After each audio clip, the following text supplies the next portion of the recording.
창세기 5장 1절부터 32절 말씀. 이것은 아담의 계보를 적은 책이니라. 하나님이 사람을 창조하실 때에 하나님의 모양대로 지으시되 남자와 여자를 창조하셨고 그들이 창조되던 날에 하나님이 그들에게 복을 주시고 그들의 이름을 사람이라 일컬으셨더라. 아담은 130세에 자기의 모양 곧 자기의 형상과 같은 아들을 낳아 이름을 셋이라 하였고 아담은 셋을 낳은 후 800년을 지내며 자녀들을 낳았으며 그는 930세를 살고 죽었더라. 셋은 105세에 에노스를 낳았고 에노스를 낳은 후 807년을 지내며 자녀들을 낳았으며 그는 912세를 살고 죽었더라. 에노스는 90세에 게난을 낳았고 게난을 낳은 후 815년을 지내며 자녀들을 낳았으며 그는 905세를 살고 죽었더라. 게난은 70세에 마할랄레를 낳았고 마할랄레를 낳은 후 840년을 지내며 자녀들을 낳았으며 그는 910세를 살고 죽었더라. 마할랄렐은 65세에 야렛을 낳았고 야렛을 낳은 후 830년을 지내며 자녀를 낳았으며 그는 895세를 살고 죽었더라.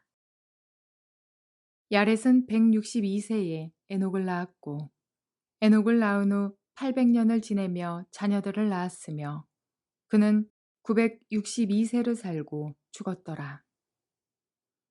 에녹은 65세에 무드셀라를 낳았고 무드셀라를 낳은 후 300년을 하나님과 동행하며 자녀들을 낳았으며 그는 365세를 살았더라. 에녹이 하나님과 동행하더니 하나님이 그를 데려가심으로 세상에 있지 아니하였더라. 무드셀라는 187세에 라멕을 낳았고 라멕을 낳은 후 782년을 지내며 자녀를 낳았으며 그는 969세를 살고 죽었더라. 라멕은 182세의 아들을 낳고 이름을 노아라 하여 이르되 여호와께서 땅을 저주하심으로 수고롭게 일하는 우리를 이 아들이 안위하리라 하였더라.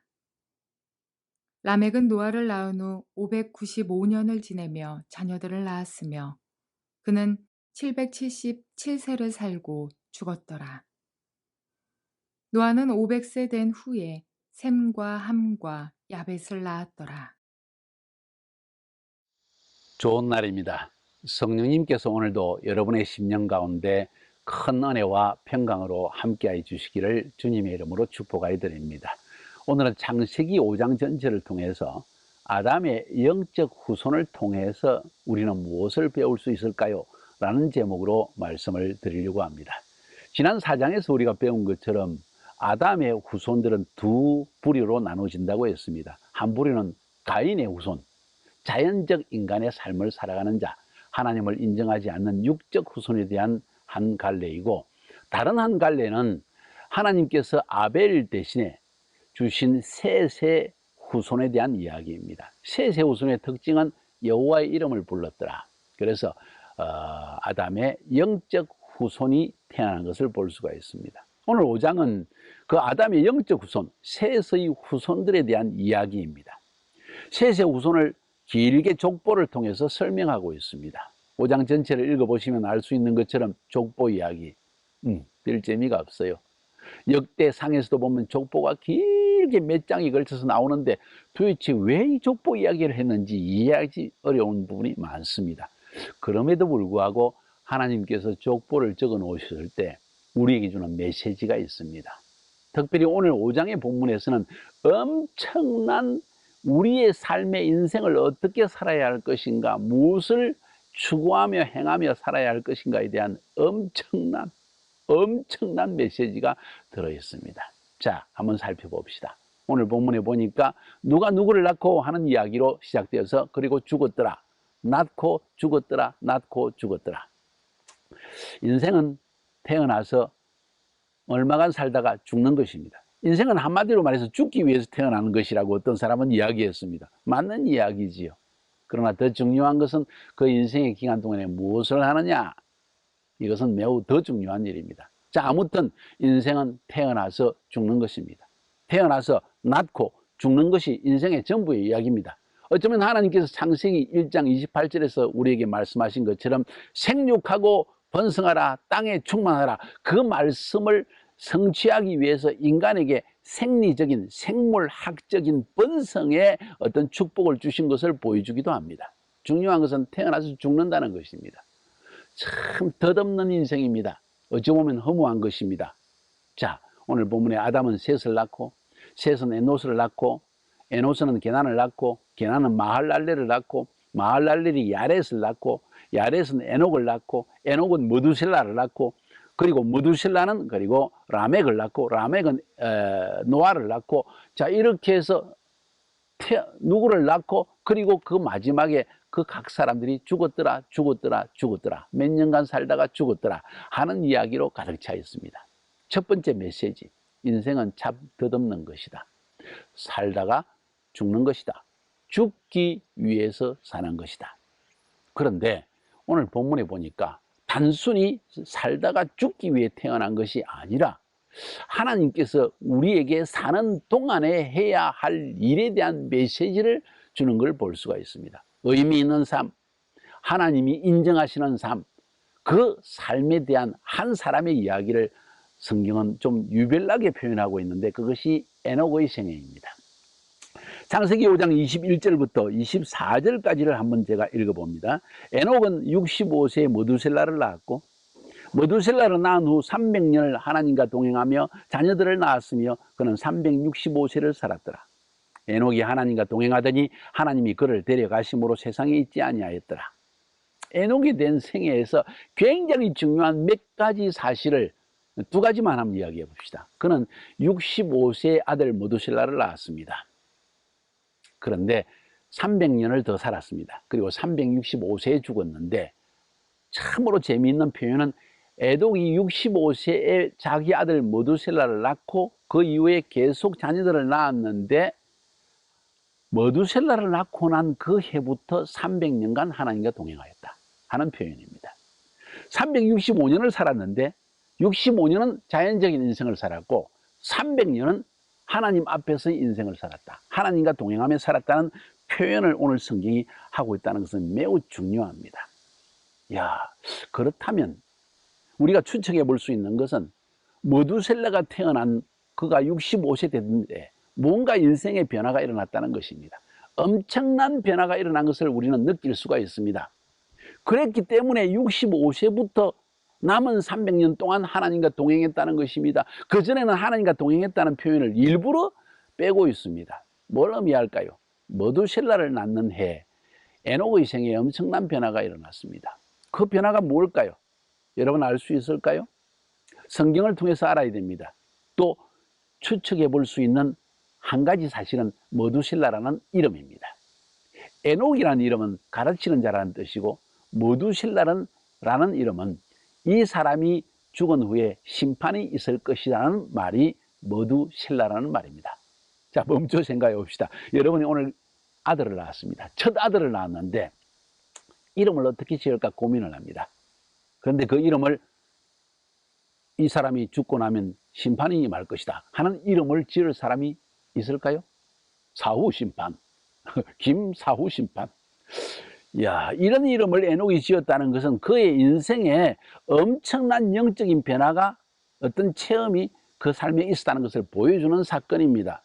쉽게 이야기해서 우리가 성경 전체를 살펴보고 그 이후의 사건들 기록을 살펴볼 때 에녹은 머두셀라를 낳는 그 해에 하나님께서 세상을 홍수로 심판하실 것, 세상의 모든 죄악에 대해서 반드시 물로 심판하실 것을 미리 보여주신 사건이 일어난 것이 머두셀라를 낳는 65세라는 걸 알 수가 있습니다. 그때 에녹은 경각심을 가졌고 그의 인생에 변화가 일어났고 내가 이렇게 살아서는 안 되겠다. 지금까지 큰 죄 짓지 않고 살았지만은 하나님 없는 자연적인 인생을 살았다. 이제는 하나님의 메시지를 세상에 전파하며 살아야 되겠다 하고 결단을 하고 하나님의 음성을 들으면서 하나님이 말씀하시는 것에 순종하면서 하나님이 행하실 심판에 대한 메시지를 전파하는 삶을 살았다는 것을 분명히 알 수가 있다는 것입니다. 그것이 머두실라라는 말의 의미에서 볼 수 있는 중요한 내용입니다. 자, 참 이거 기가 막힌 내용입니다. 그래서 에녹은 그의 이름대로 가르치는 자의 삶을 살게 되어집니다. 그의 아버지가 에녹이라는 이름을 주었을 때 아마 예언적으로 하나님이 에녹의 생에 해야 할 일을 미리 보여주신 것이 아닌가 하는 생각을 가지게 되어집니다. 그래서 에녹은 모두셀라를 낳은 이후에 그의 인생은 큰 변화를 경험하고 하나님의 심판을 전파하기 시작합니다. 300년간 하나님과 동행하면서 이 하나님의 심판을 전파했고 그 아들 머두셀라는 300년 동안 하나님과 동행한 이 에녹이 자기 아버지가 죽은 것이 아니라 하나님이 하늘로 데려가신 것까지 체험하게 되어집니다. 이 머두셀라는 아버지 에녹의 가르침을 받아서 가르치는 자인 에녹을 통하여서 세상의 종말이 임할 것에 대한 경각심을 가지고 경건한 인생을 살았고 머두셀라는 성경에 기록된 사람 중에 가장 최장수, 가장 오래 살은 사람이라는 것을 성경을 통해서 볼 수가 있습니다. 962년인가요? 얼마나 오래 살았나요? 최장수한 인물이 되어졌습니다. 중요한 것은 왜 제가 이렇게 해석을 하는가? 머두실라라는 이름 때문에. 두 번째, 성경 유다서 1장 14절 15절에 보면 이 에녹에 대해서 이렇게 기록합니다. 아담의 칠대손 에녹이 이 사람들에 대하여도 예언하여 이르되, 그 당시에 경건하지 않은 사람들에 대해서 보라, 주께서 그 수많은 거룩한 자와 함께 임하셨나니 이는 무사람을 심판하사 모든 경건하지 않은 자가 경건하지 않게 행한 모든 경건하지 않은 일과 또 경건하지 않은 죄인들이 주를 거스려 행한 모든 악한 말로 말미암아 그들을 정죄하려 하심이라 하였느니라. 다시 말해서 이거 분명히 맞는 이야기입니다. 머두실라라는 이름, 이 사람이 죽은 이후에 심판이 임할 것이라는 것을 이름을 지었을 때 에녹은 그 마음속에 하나님이 곧 이 악한 세상을, 악한 죄인들의 하나님을 거슬러 대적하고 하나님이 없다, 하나님이 어디 있냐 보여봐라, 그러면서 자기 마음대로 캐세라세라 육신적인 삶을 살아가는 그 경건하지 않은 삶의 행태를 보고 에녹이 계속 심판에 대한 메시지를 전했다는 걸 알 수가 있습니다. 그것이 바로 하나님과 동행하는 에녹의 삶이었다는 것입니다. 여러분 어떻게 살까요? 인생을 살아갈 때 하나님이 인정하시고 하나님이 죽음을 보지 않게 데려가실 정도의 인생을 살아가는 삶, 어떤 삶일까요? 어떻게 하면 우리는 깨어 살 수 있을까요? 하나님과 동행하는 삶을 살 수 있을까요? 저는 이 에녹을 통해서 깨닫는 것이 하나님과의 어떤 특별한 영적인 만남의 일들이 그 인생에 꼭 어떤 계기가 마련되어져야 된다.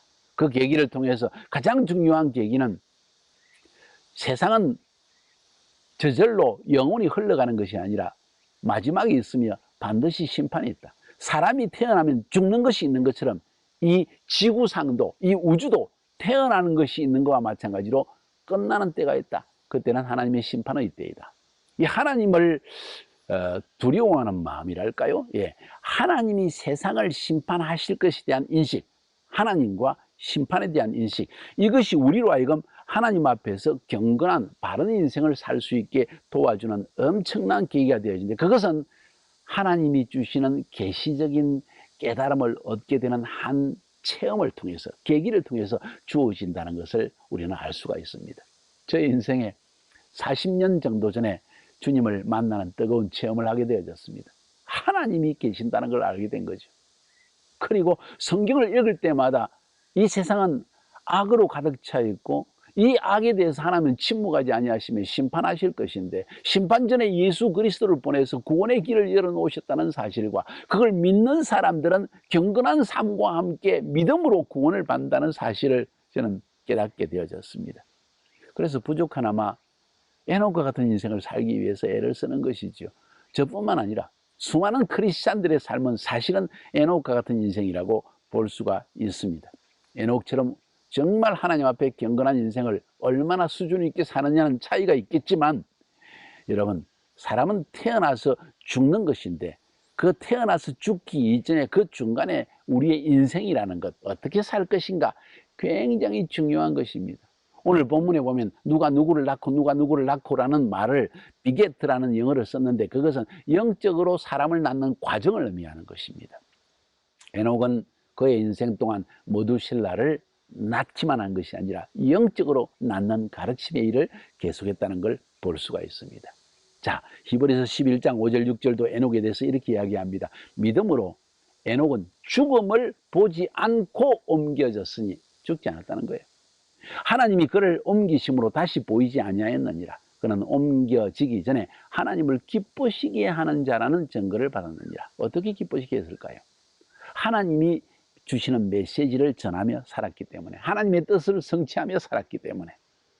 믿음이 없이는 하나님을 기쁘시게 못하나니 하나님께 나아가는 자는 반드시 그가 계신 것과 또한 그가 자기를 찾는 자들에게 상 주시는 이심을 믿어야 할지나 마지막 때 심판 때 상을 주시는 것을 믿고 오늘 경건한 인생을 살아가는 이것이 진짜 믿음이다 하는 것을 성경은 히브리서 11장 5절 6절을 통해서 이야기하고 있습니다.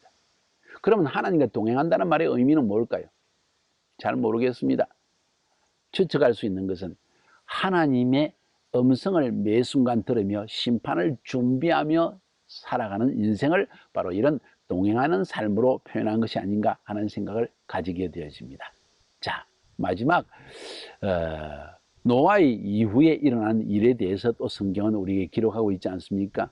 무두실라는 187세에 라멕을 낳았고 라멕을 낳은 후에 732년을 지내며 자녀를 낳았고 그는 969세를 살고 죽었더라. 최장수였습니다.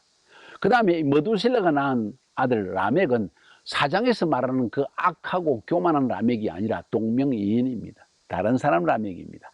이 라멕은 182세의 아들을 낳고 이름을 노아라 하고 이르되 여호와께서 땅을 저주하심으로 수고를 하게 일하는 우리를 이 아들이 안위하시리라 하였더라. 라멕은 노아를 낳은 후에 596년을 지내며 자녀들을 낳았으며 그는 777세를 살고 죽었더라. 노아는 500세 된 후에 셈과 함께 야벳을 낳았더라. 다시 말해서 심판이 주어질 것을 미리 예상하고 경건한 인생을 살았던 사람들의 모습을 에녹 이후에 머두셀라 그리고 라멕 그리고 노아까지 연결해서 보여주고 있는 것입니다. 진정한 안식, 그것은 누가 누릴 수 있을까요? 심판에 대한 경각심을 가지고 인생을 준비한 자라는 것입니다. 여러분은 인생을 어떻게 살아가고 있습니까? 여러분은 하나님을 만난 체험이 있습니까? 여러분의 인생의 변화를 가져온 어떤 계기가 있습니까? 저는 이런 계기가 매우 중요하다고 생각합니다. 노아와 같이, 아니 에녹과 같이 그의 인생의 어떤 전환점, 인생의 변화의 계기, 하나님이 계시는구나 하는 믿음, 그 하나님이 이 세상을 심판하실 것인가에 대한 메시지, 계시, 이것을 경험한 자가 그의 인생을 참으로 보람있고 의미 있는 인생을 살 수 있다. 똑같이 새끼를 먹고 똑같이 잠을 자고 똑같이 좋은 집에 혹은 어려운 집에 살고 있지만 무엇을 행하며 사느냐가 굉장히 중요하다는 것이 오늘 메시지인 것입니다. 여러분, 노아, 에녹과 같은 인생을 삶으로 하나님이 인정하시고 하나님이 데려가시는 그런 인생, 영원한 죽음을 보지 않는 영생을 누리는 그런 인생을 살 수 있기를 주님의 이름으로 축복하여 드립니다. 승리합시다.